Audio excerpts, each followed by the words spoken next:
أنا دكتورة شيماء أبو زيد من طرابلس ليبيا، استشارية نساء وولادة. سمعت عن الكورس هذا لأن في زميلات حضروه، يعني كان ريفيو يعني عالي. أنا الدكتورة أحلام قباجة من فلسطين من الخليل. تعرفت على فيوتشر فيجن عن طريق الممول الإنترنت، تواصلت معاهم، كانت الأمور سهلة الحمد لله. أنا اسمي دكتورة إيمان منير عامر، أخصائية نساء وتوليد بمستشفى القوات المسلحة في اسكندرية. أنا دكتورة دينا عطار، أخصائية نساء وتوليد. أنا دكتورة تسنيم السيد، طبيبة أمراض نساء وتوليد. المواضيع غطت يعني مواضيع اللي كنت جاية على خاطرها، والحلو فيه إنه هو براكتيكال، يعني كلنا اشتغلنا الحاجات يعني، وعجبني قوي يعني لأن الجزء العملي مهم جدا في أي كورس، يعني مش بس تيري وخلاص، مش يعني تيري فيديوهات الواحد يقدر يشوفها يعني حتى لوحده، لكن البراكتيكال حلو ومن أطباء ممتازين، يعني ممتازين في توصيل المعلومة وفي شرح التيبس والتريكس ومن الناحية العملية.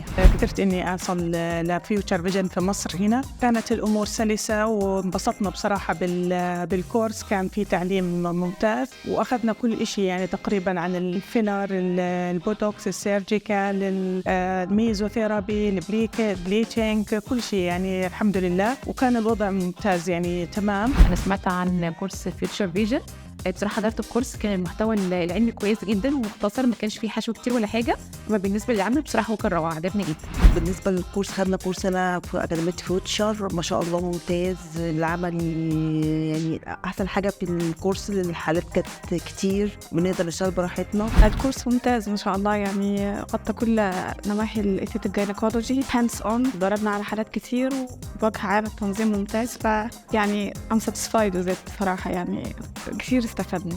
بالنسبة لإجراءات التسجيل الأمور كانت سهلة وكنا على تواصل مستمر، ولما وصلت أمور كلها تمام، يعني ما فيش مشكلة يعني الناحية الإدارية والتنظيمية.